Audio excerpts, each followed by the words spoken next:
जय सिया राम।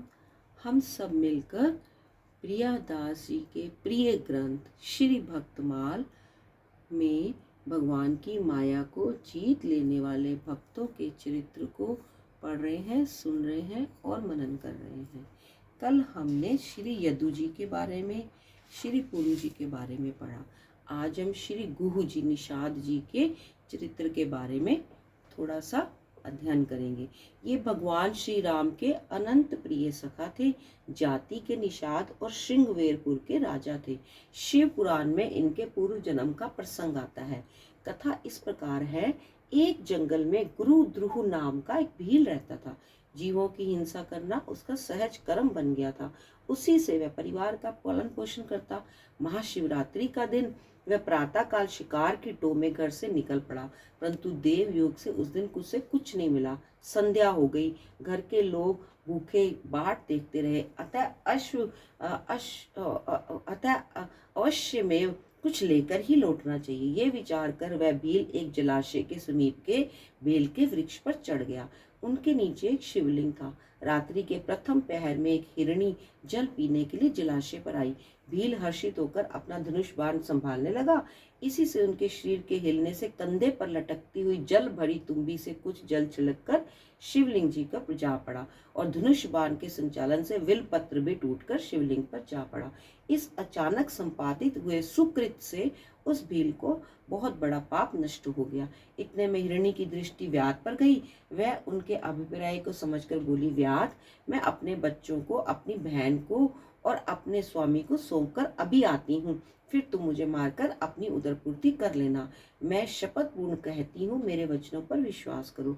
अकस्मात संपन्न शिव अर्चन के पुण्य प्रभाव से व्याध ने दया करके उस हिरणी को छोड़ दिया। थोड़ी देर बाद उसी हिरणी की बहन दूसरी हिरणी वही जल पीने आई। उसके वध का उद्योग करते हुए पुनः पूर्वता जल और विल्व दल शिवलिंग पर जा पड़ा।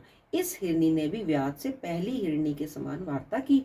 व्याध ने इसे भी छोड़ दिया। इतने में एक हष्ट पुष्ट हिरण जलाशय की ओर आता दिखाई दिया। पुनः उसके भी वध के लिए सहज शिव अर्चन संपन्न हो गया। वध का अभिप्राय समझकर हिरण ने भी निवेदन किया कि मैं अभी अपने बच्चों को उनकी माता को सौंप कर लौट कर आता हूँ। व्याध यद्यपि स्वयं बहुत भूखा था, परिवार के लोग अत्यंत भूख से व्यथित होकर उसके आने की बाट देख रहे थे, परंतु शिव जी की कृपा से उनके सारे पाप नष्ट हो गए। हृदय शुद्ध हो गया। शिवरात्रि के दिन उन्होंने जो अनन्नास व्रत और शिवार्चन किया, उसके फल स्वरूप आशुतोष भगवान और ओरधानी शिव की कृपा उन्हें प्राप्त हुई। व्याध ने दयावंश होकर मृग को भी छोड़ दिया। निवास स्थान पर पहुंचने पर जब मृग और दोनों मृगियां मिली तो परस्पर विचार विमर्श कर उन्होंने यही निर्णय किया कि हम सब मिलकर व्याध के पास चले, क्योंकि सबने सत्य की सौगंध खाई है। माता पिता को जाते देख बच्चे भी साथ लग गए। इस मृग समूह को देखकर व्याध को बड़ा हर्ष हुआ और धनुष पर बाण संघान करने का उपक्रम करने लगा। पुनः जल और विल्व दल शिवलिंग पर चढ़ गए। उस व्याध के सारे पाप पहले ही पूजा के प्रभाव से नष्ट हो गए थे। इस बार तो उसे दया के साथ विवेक भी प्राप्त हो गया। व्याध को सहसा बड़ी आत्मग्लानि हुई। ये पशु होकर कितना परमार्थनिष्ठ है, और मैं मनुष्य होकर भी परमार्थ को कौन कहे, स्वार्थ से भी मुख रहा हूँ। उचित रीति से मैं उदर पूर्ति करने में असमर्थ रहा हूँ। धन्य है ये मृग और मेरे जीवन को धिक्कार है। इस प्रकार ज्ञान संपन्न होने पर व्याध ने अपने बाणों को रोक लिया और कहा, श्रेष्ठ मृगो, तुम धन्य हो, तुम्हारा कल्याण हो, तुम जाओ। व्याध ने ऐसा कहने पर शिवजी तत्काल प्रकट होकर अपने दिव्य स्वरूप का दर्शन कराया और प्रसन्न होकर सुदुर्लभा भक्ति का वरदान देते हुए बोले, व्याध, एक दिन निश्चय भगवान श्री राम तुम्हारे घर आएंगे और तुम्हारे साथ मित्रता करेंगे। वे मृग भी शिव जी का दर्शन पाकर दिव्य शरीर धारण कर शिवलोक को चले गए, और वह भील भी कालांतर में श्रृंगवेरपुर के राजा निषाद राज गु हुए, जिनकी श्री राम में अविचल प्रीति थी। तभी तो कहा जाता है, शिव सेवा का फल सुत होई, अविरल भक्ति राम पद सोई। निषाद राज गु और श्री राम के प्रथम मिलन की मधुर कथा संत महानुभव इस प्रकार वर्णन करते हैं। निषाद राज के पिता से और चक्रवर्ती महाराजा धीराज श्री दशरथ जी में बड़ी मित्रता थी। वे समय समय पर अयोध्या आया करते, जिसके द्वारा दशरथ जी के यहाँ प्रभु का प्रादुर्भाव हुआ। उस समय वह अत्यंत वृद्ध हो चुके थे। लाल को बधाई बधाई लेकर वह स्वयं तो आए थे। चारों कुमारों का दर्शन कर परम सुख पाया, परंतु एक तो स्वयं जराग्रस्त थे, दूसरे बालक गुहू नित्य अयोध्या के लिए मचलता रहता था। जब से उसने श्री राम की शोभा का वर्णन सुना, तभी से वह अयोध्या जाकर भ्राताओं सहित श्री राम का दर्शन करने के लिए विशेष उत्कंठित रहने लगा था। आजकल करते करते 5 वर्ष बीत गए। गुहू अब कुछ बड़े हो गए। उधर राजकुमार भी अवध की गलियों में विविध विनोद करते हुए विहारने लगे। तब एक दिन वृद्ध पिता ने गुहू को अयोध्या जी जाने की आज्ञा दी। गुहू के हर्ष का पारावार नहीं रहा। भेंट के लिए वन्य कंद फूल फल और चारों राजकुमारों के लिए 4 जोड़ी रुरु नामक मृग के चर्म से बनी हुई सुंदर पनहिया बगल में दबाए गुहू श्री अयोध्या जी में चले। हृदय में अनेक मधुर भावनाओं को सुझे हुए पिताजी के द्वारा सुने हुए राजकुमारों के सुंदर मधुर्य का अनुचिंतन करते हुए गुहू श्री अवध जी में आ पहुंचे।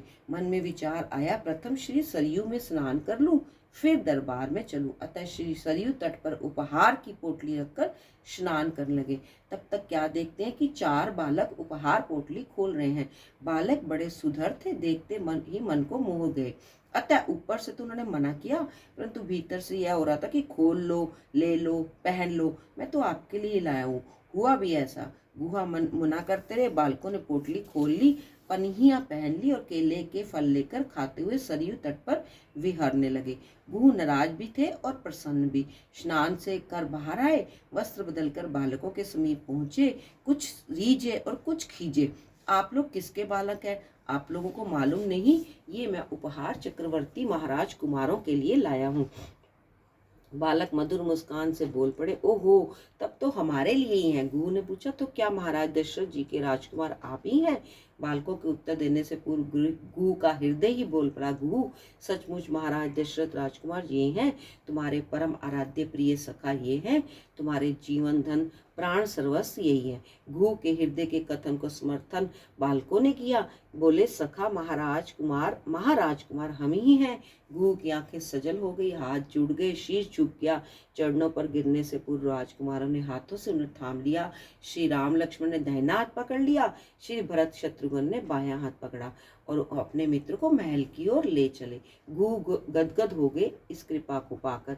श्री चक्रवर्ती जी चकित हो गए सखा प्रेम को देखकर। राजकुमार ने पिताजी को प्रणाम किया। गुहू जी ने भी पुलकित नयन विहल वाणी से हाथ जोड़कर अभिनंदन किया। श्री राम लला ने अपने नए सखे का परिचय दिया। दशरथ जी ने उन्हें अपने पुत्रों के समान हृदय से लगाया। इस तरह से गुहू जो थे राम भगवान के परम सखा माने गए। एक बार गुहू जी के जीवन के वर्णन में एक बार राम जी ने अनुज और सखाओं से कहा कि आज वन में जो प्रथम शिकार सामने आएगा उसका शरसंधान मैं करूंगा। यदि कोई दूसरा वर्मा करेगा तो मैं उसे पिताजी से कहकर दंड दिलाऊंगा। सब लोग सजग हो गए। सुयोग की बात है, वन में पहुंचते एक सिंह सामने आया। लोग जहाँ के तहाँ खड़े रह गए। श्री राम शरसंधान में विलंब कर रहे थे। सिंह ऊपर टूटने वाला था। अनुज और अन्य सखा श्री राम जी का पालन करते हुए अपने स्थान पर थे। गुहू ने अपना कर्तव्य निश्चय कर लिया, जो भी दंड मिले मैं सह लूंगा, परंतु मेरी आंख के सामने सिंह के द्वारा कोई अनिष्ट नहीं होगा। उन्होंने तत्काल एक सांग चलाई। निशाना सही था, सिंह मारा गया। श्री राम के हृदय में भक्त वत्सला उमड़ी। अन्य शंक हो रहे थे कि इन्होंने श्री राम की आज्ञा का उल्लंघन किया है, पता नहीं कौन सा दंड मिलेगा। निषाद राज गुहू परम प्रसन्न हो रहे थे अपने मित्र की को सकुशल देखकर। लोग वन विहार करके घर लौटे। सबने देखा श्री राम के श्री मुख से श्री गुहू का गुणगान सुनकर श्री चक्रवर्ती महाराज दशरथ जी ने अपने हाथ का आभूषण गुहू के हाथ में पहना दिया और हृदय से लगा दिया और तुरंत ही श्रृंगवेरपुर के राजा होने की घोषणा कर दी। इसको इस तरह से कहा है, एक बार शिकार को राम गए वन में, तब आए के सिंह अड़ा। भरत आदि संग सखा सुखचे, सुन के रघुनाथ के सोह बड़ा। समया पर सेवक ढीठ न जाने, निषाद झपट के सांग जड़ा। श्रृंगवेर को राज बख्शीस दिए, परिहाय दियो निज हाथ कड़ा। इस तरह से वो श्रृंगवेरपुर के राजा हुए और श्री राम के परम सखा हुए। श्री प्रियादास जी ने निषाद राजगुरु की उपयुक्त प्रेममयी भक्ति का निम्न कवित्व में भी वर्णन किया है। भीलन को राजा गुहु राम अभिराम प्रीति भयो, वनवास मिल्यो मार्ग में आई के। करो ये राज जो विराजी, सुख दीजे मोको, बोले चैन साज तजो, आज्ञा पितु पाई के। दारुण वियोग अकुलात दृग, अश्रुपात पीछे लोहो जात, वह सके कौन गाई के। रहे नैन मुदी रघुनाथ बिन देखो कहा, आहा प्रेम प्रीति मेरे हिये रही छाए के। वनवास की लीला समाप्त करके 14 वर्ष के बाद पुनः पुष्पक पर बैठकर श्री राम जी रघुनाथ जी आए तो अपने साथी भीलों से उन्होंने कहा कि प्रभु पधार रहे हैं, उनका दर्शन करिए। पर निषाद राज को विश्वास नहीं हो रहा था। वे वियोग से व्याकुल होते बोले, मैं फिर से श्री राम को पाऊं, ये मेरा भाग्य कहाँ। इतने में श्री राम जी आ गए और प्रेम से मिलकर उनको दिलासा दिया कि मैं आ गया। निषाद राज ने भगवान के श्री अंग को स्पर्श किया और प्रभु से लिपट गए। स्पर्श प्राप्त कर दिव्य सुख सागर में डूब गए। उनके गए प्राण मानो लौट आए। इस तरह से श्री प्रियादास जी ने निषाद राजगुरु के चरित्र का इतना विस्तृत और इतना प्रेम भरा वर्णन किया है। तो हम भी इसको सुनकर अपनी भक्ति को बढ़ाएं। जय सिया राम, जय सिया राम, जय सिया राम।